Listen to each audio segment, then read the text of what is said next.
everyone, welcome to our channel Panacea for Competitive Examinations and I'm Shweta. आपका DFCCIL examination का date आ गया है तो आपको आपकी प्रिपरेशन को और ज़्यादा ज़ोर देने की ज़रूरत है।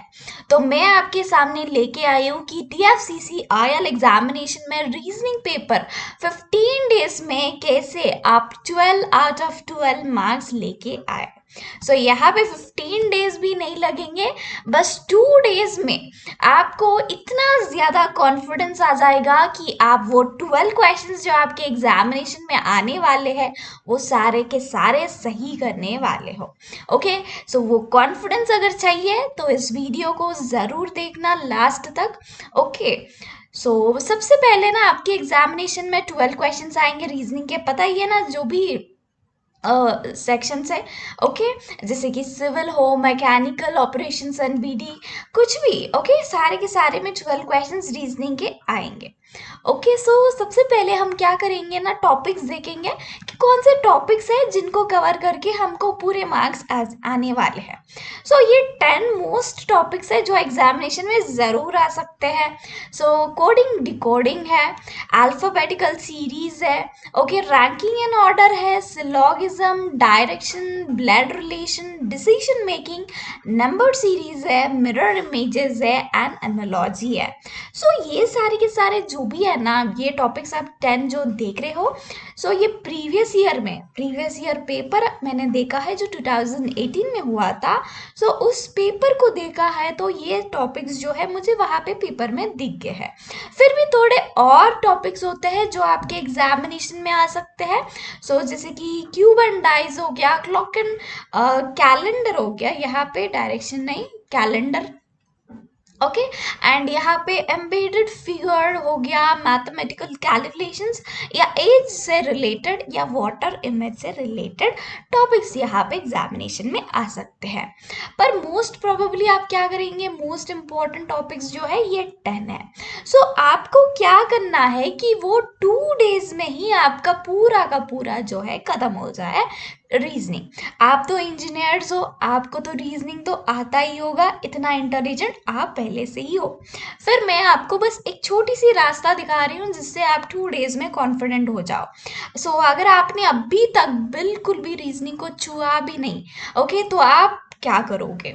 सबसे पहले ना 2020 का, ओके, 2020 का एसएससी सीजीएल पेपर, एक्चुअली आपको 2019 का उठाना चाहिए, 20, ओके। 2020 अगर मिल गया तो 2020, अगर नहीं मिला तो 2019 का एसएससी सीजीएल। और अभी एनटीपीसी एग्जामिनेशन हुआ था ना, एनटीपीसी एग्जामिनेशन अभी 2020 में हुआ था, 2020 एंड 2021 में हुआ था। एनटीपीसी एग्जामिनेशन के दो। यहाँ पे आप क्या करेंगे, एसएससी सीजीएल 2019 के 2 पेपर्स उठा लेंगे, एनटीपीसी के यहाँ पे आप 5 पेपर उठा लेंगे। ये जो 10 टॉपिक्स आपको यहाँ पे दिख रहे हैं ना, एसएससी सीजीएल में जितने भी मैं बोल रही हूँ, ओनली ये 10 पे फोकस करो। एसएससी सीजीएल में ये टॉपिक्स आपको रीजनिंग पेपर में जहाँ जहाँ दिख रहे हैं ना, उसको अच्छे से समझ लेना, वो आपको पूरी तरह से आना चाहिए। एंड एनटीपीसी में ये जो टॉपिक्स दिख रहे हैं उसमें भी वो क्वेश्चन है, तो वो आप प्रैक्टिस करेंगे। ऐसे करते करते ना आपको ना इतना ही करना है, इतना करके ही ना आपको कोडिंग डिकोडिंग जो है पूरी तरह से जो कॉन्सेप्ट्स है ना आपको समझ में आ जाएंगे।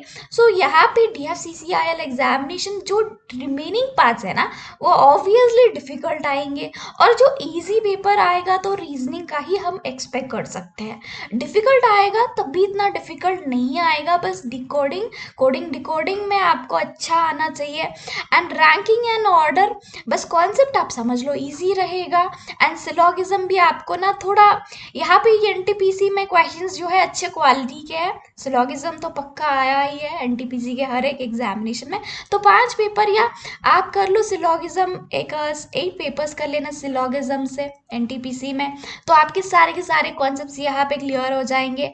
और डिसीजन मेकिंग भी आपको ना थोड़ा सा एनटीपीसी के पेपर में आप एक बार देख लोगे ना, समझ जाओगे। एंड ब्लड रिलेशंस, एनटीपीसी से आपके सारे कॉन्सेप्ट्स क्लियर हो जाएंगे। ओके, एंड डायरेक्शंस आप एनटीपीसी एंड सीजीएल में जो भी आया है ना, वो क्वेश्चन कर लोगे ना, आपका सही हो जाएगा। एंड मिरर इमेज तो काफ़ी इजी है, एनालॉजी भी थोड़ा इजी आएगा। And number series and alphabetical series आपको पता ही होगा कि कैसे करनी है। सबसे पहले तो आपको स्क्वायर्स, क्यूब्स थोड़े याद रखनी है, ओके, ताकि एग्जामिनेशन में बहुत इजीली आप जो है सॉल्व कर पाओ। ओके, सो ये जो है ना मोस्ट इम्पॉर्टेंट 10 टॉपिक्स है। आप क्या करेंगे, एसएससी सीजीएल में आप 2 या 5 कर लो, एनटीपीसी में 5 या 8 कर लेना, जितना आपको सेटिस्फैक्शन मिले। सो ये 2 एग्जामिनेशन के पेपर्स पे अगर आप फोकस करोगे ना, तो मैं गारंटी दे सकती हूँ कि आपका एक क्वेश्चन भी गलत नहीं हो सकता है। ओके, गलत बिल्कुल भी नहीं होगा, क्योंकि ये जो एसएससी सीजीएल है ना, सो इसी के ऊपर फोकस करके इंडिया के जो भी रिमेनिंग एसएससी सीजीएल के नीचे के, यानी इससे थोड़े कम कॉम्प्लिकेटेड एग्जामिनेशन होते हैं ना, सो मेनली वो एसएससी सीजीएल से ही लेते हैं, कॉन्सेप्ट्स हो या क्वेश्चंस हो related. Okay, so SSC CGL and NTPC मैं इसलिए बोल रही हूँ क्योंकि रेलवे का एग्जाम अभी कर रहे हो, तो एनटीपीसी भी रेलवे का ही एग्जामिनेशन था ना, सो इसलिए। ओके, सो नेक्स्ट यहाँ पे cube and dice, clock and calendar, embedded mathematical calculations, ये तो बहुत इजी रहेंगे। एंड एज एक बार आप देख लो, नहीं आ सकता है, पर एनटीपीसी में आया हुआ है, तो डीएफसीसीएल में हम थोड़ा एक्सपेक्ट कर सकते हैं। सो वाटर इमेज तो पता है ना, मिरर इमेज तो यहाँ पे अगर यहाँ पे है तो यहाँ पे मिरर इमेज आएगा, वाटर इमेज बोले तो यहाँ पे आपको मिरर लगाना है, बस उल्टा कर देना। यहाँ पे मिरर इमेज में क्या कर रहे हो, जो भी लेफ्ट साइड का है राइट साइड में आपको इमेज बनानी है। सो वाटर इमेज में है तो वो नीचे को बनानी है। Okay, so clock and calendar तो एसएससी तो बिल्कुल नहीं, अब तो क्वेश्चन ही पूछना बंद कर दिया।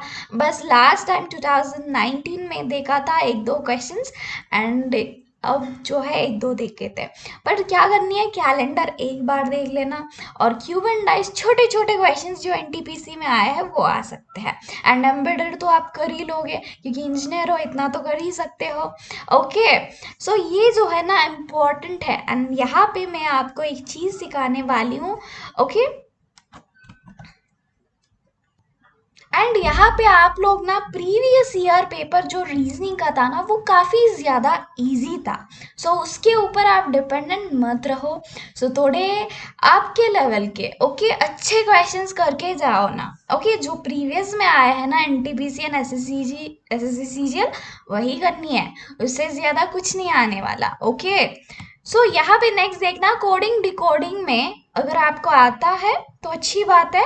सो एक बार यहाँ पे देख ला, कोडिंग डिकोडिंग करने के लिए ये जो है ना काफ़ी ज़्यादा इम्पोर्टेंट है। यहाँ पे हमारे जो 26 अल्फ़ाबेट्स है, किस अल्फ़ाबेट का कौन सा नंबर है आपको याद रखनी है, जैसे कि A1 B2 C का 3 है, ये इम्पोर्टेंट है। साथ ही साथ यहाँ पे आपका opposite, what is the opposite of each and every alphabet आपको पता होना चाहिए। जैसे का A का Z है, B Y, सी का एक्स है, डी का डब्ल्यू, यहाँ पे ना आप अच्छे से ई का वी, एफ यू, जी का ऑपोजिट टी है, एच का ऑपोजिट एस, आई आर है, J Q, K P, L O M N. So अगर आप ना ये करके जाते हो तो कोडिंग डिकोडिंग करने के लिए आपको बहुत ज़्यादा आसान लगेगा, नहीं तो आप बहुत देर ये वहाँ पे अटके हुए रह जाओगे। सो अच्छे से ये पढ़ के जाना। ओके, सो चलो इतना ही रखते हैं। होप आपको ये सेशन यूजफुल रहा होगा। ओके, इतना ही करो, कॉन्फिडेंट रहो, एग्जामिनेशन पास में आ गया।